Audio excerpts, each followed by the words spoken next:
Bendiciones, mis amados hermanos, amigo, familia, qué gusto estar con ustedes en este inicio de fin de semana que desde ya lo bendecimos.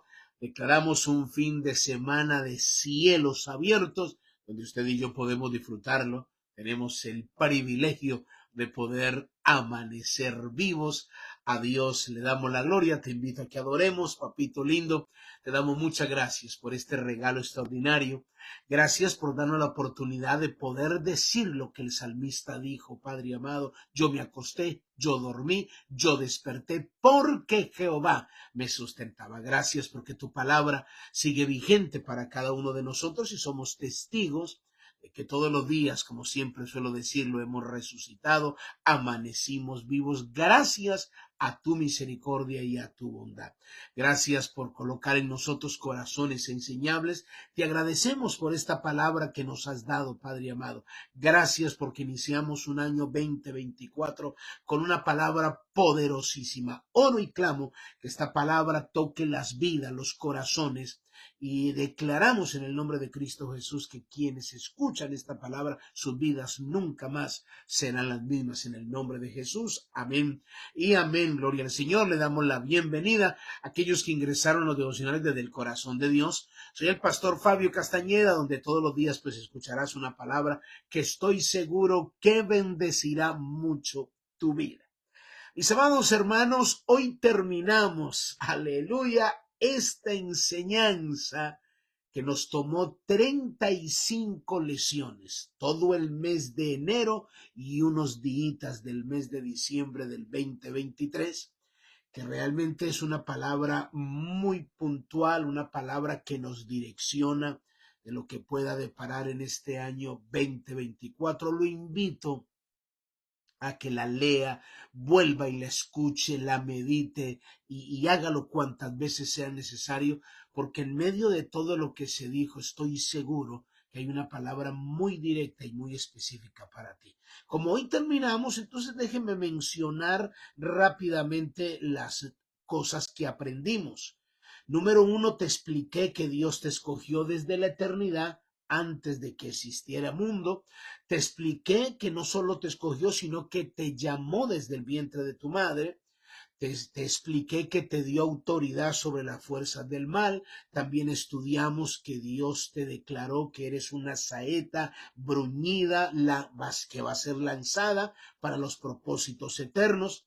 También te expliqué lo que es ser guardado en la aljaba de Dios, que Dios usa ese tiempo para madurarte y para que aprendamos a esperar en los tiempos de Dios. También te lo expliqué.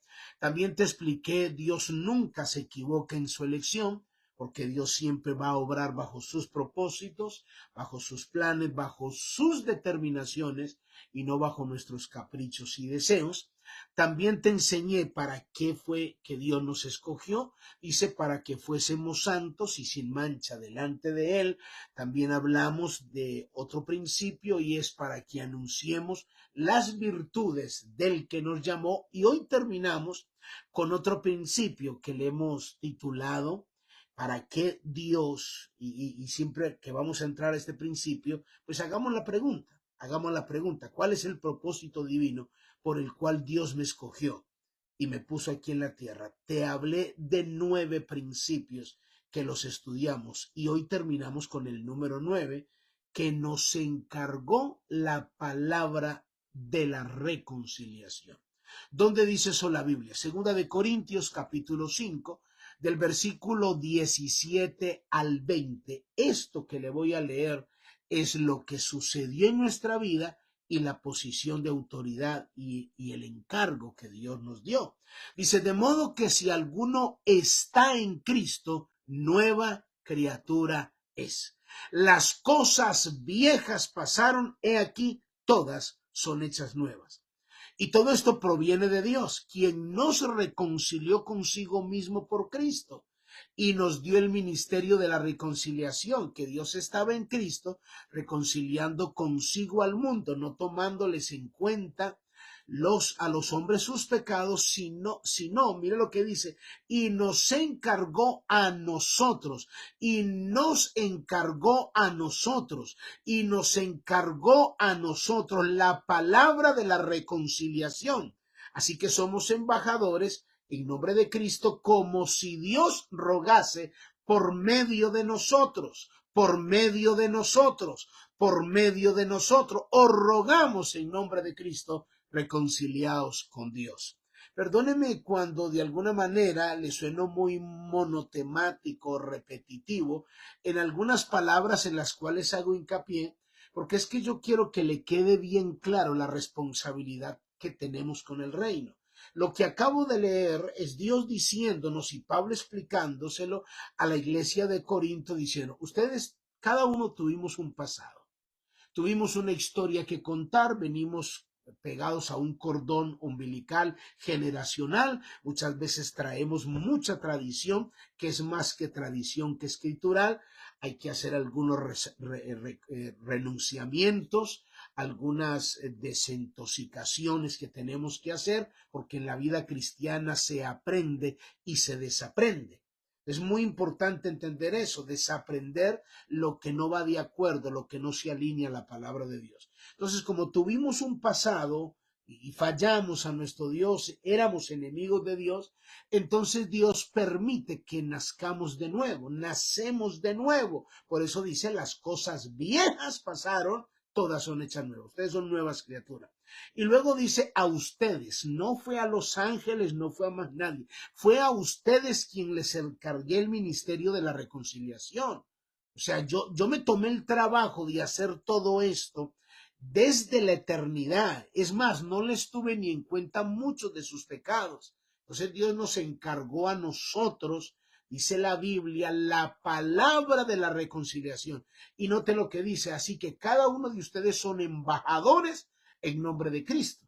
Un embajador es ese representante que tiene el derecho legal y el respaldo del gobierno a quien representa. Nuestra ciudadanía, lo estudiamos, no es de este mundo. Nosotros no pertenecemos a este mundo. Tenemos un derecho legal que incluso el mismo infierno sabe que lo tenemos. Y nos encargó a nosotros el ministerio de la reconciliación, como si Dios le estuviese rogando al mundo a través de nosotros, rogándole al mundo a través de nosotros. Entonces, cuando usted dice, a mí no me gusta rogarle a nadie, yo ya le prediqué el evangelio y no, ¿ese acaso es usted el que está rogando? ¿Ese acaso se trata de usted? ¿Acaso se trata de mí? Dios decidió usarnos a nosotros, que somos fallidos, imperfectos. Entonces, cuando usted entiende esta revelación, no hay excusa para decir es que yo no tengo tiempo, que lo hagan los pastores, que lo haga el liderazgo, que lo haga aquellos que tienen mayor responsabilidad, yo no puedo. O sea, esta mera palabra de 2 de Corintios 5, del 17 al 20, descalifica cualquier excusa que nosotros podamos usar. Así que usted y yo somos, mira lo que dice la palabra, hemos sido enviados como ministros proféticos de un nuevo pacto. Usted y yo somos ministros de un nuevo pacto. ¿Y qué es lo que tenemos que anunciar? Tenemos que anunciar el tratado de paz. Ese tratado de paz que Dios hizo, es decir, la reconciliación con Dios. Nosotros tenemos que hacer ese trabajo. Dios no se lo encomendó a los ángeles, que seguramente serían más efectivos que nosotros, pero Dios en su amor, en su soberanía, decidió usar gente imperfecta para que anunciemos ese tratado de paz y la gente comience a reconciliarse con Dios. Ahora, ¿qué es la reconciliación? Es ese proceso de rescatar al hombre del estado pecaminoso, obviamente de la oscuridad espiritual, y de restaurarlo a un estado de armonía y unión con Dios. Entonces, a nosotros se nos encargó ese ministerio. Y te lo muestro bíblicamente. ¿Por qué? Porque éramos enemigos de Dios. Hay que decirle a la gente, tenemos que anunciar esto.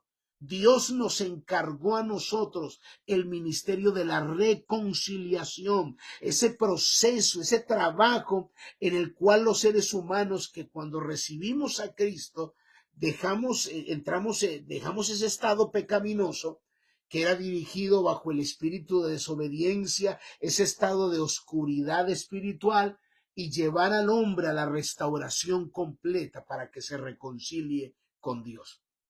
Ahora, la Biblia dice, obviamente, que el pecado ha creado enemistad entre Dios y nosotros. Éramos enemigos de Dios y te lo muestro bíblicamente. Romanos 5, del versículo 10 al 11 dice, porque siendo, mire lo que dice, porque si siendo enemigos fuimos reconciliados con Dios por la muerte de su Hijo, mucho más estando reconciliados seremos salvos por su vida. Y no solo esto, sino también que nos gloriamos en Dios.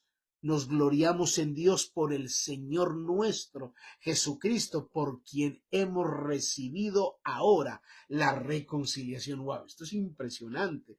O sea, entender esto, hermano, nos quita un peso emocional impresionante, nos ubica en tiempo y espacio, nos direcciona, nos da la misión de lo que tenemos que hacer y comenzar entonces a anunciar esa reconciliación. Éramos enemigos. Es más, la Biblia nos llama también, usa un término, éramos extraños, enemigos, no pertenecíamos a la familia de Dios. Colosenses capítulo 1 del versículo 19 en adelante, Pablo se lo explicó a la iglesia de Corinto, ahora se lo está explicando a la iglesia de Colosas. Y ahí en los Colosenses le dice, por tanto, agradó al Padre que en él habitara toda la plenitud y por medio de él y por medio de él reconciliar consigo todas las cosas, las que están en la tierra como las que están en los cielos, haciendo la paz mediante la sangre de su cruz. Y a vosotros también, que erais en otro tiempo, mira lo que dice, extraños y enemigos en vuestra mente, haciendo malas obras, ahora os ha reconciliado en su cuerpo de carne por medio de la muerte, para presentaros santos y sin mancha e irreprensibles delante de él. Ahora, mire lo que dice, si en verdad permanecéis fundados y firmes en la fe, sin movernos de la esperanza del evangelio que habéis oído, el cual se predica en toda la creación que está debajo del cielo, del cual yo, Pablo, fui hecho ministro. O sea, el mismo Pablo se coloca como ejemplo. Yo era enemigo de Dios. En mí moraba el mal, en mí yo era una persona que estaba descalificado, pero Dios en su amor me reconcilió. Por eso yo necesito predicar todos los días y trabajar en esta parte. ¿Por qué? Porque la Biblia habla que aún de lo que somos forrados, la carne es enemiga también de Dios. Romanos, Pablo también explicándoselo a la iglesia en Roma, Romanos capítulo 8, versículo del 5 al 9 dice, porque los que son de la carne piensan en las cosas de la carne, pero los que son del Espíritu en las cosas del Espíritu. Porque el ocuparse de la carne es muerte, pero el ocuparse del Espíritu es vida y paz, por cuanto los designios de la carne son enemistad contra Dios, porque no se sujetan a la ley de Dios y tampoco pueden. Así que los que viven según la carne no pueden agradar a Dios, mas vosotros no vivís según la carne, sino según el Espíritu, si es que el Espíritu de Dios mora en vosotros. Si alguno no tiene el Espíritu de Cristo, no es de él. Ahora, el hombre, ¿cómo se reconcilia con Dios? Si nos encargó el ministerio de la reconciliación, el hombre, ¿cómo se reconcilia con Dios? Pues confesando sus pecados y arrepintiéndose. ¿Qué dice Romanos 19? Si confesares con tu boca que Jesús es el Señor y creyeres en tu corazón que Dios le levantó de los muertos, serás salvo, porque con el corazón se cree para justicia, pero con la boca se confiesa para salvación. Es necesario que entendamos esta verdad. La palabra es clara. El que cree en el Hijo tiene vida eterna, pero el que se rehúsa a no creer en el Hijo no verá la vida. Juan 3, 35 al 36. Padre, yo te doy gracias por tu palabra, gracias por esta enseñanza. Te adoramos y bendecimos tu nombre, en el nombre de Jesús. Amén y amén. Muy bien, mis amados hermanos, amigos, familia, cuídense mucho. Bendiciones. Bye bye.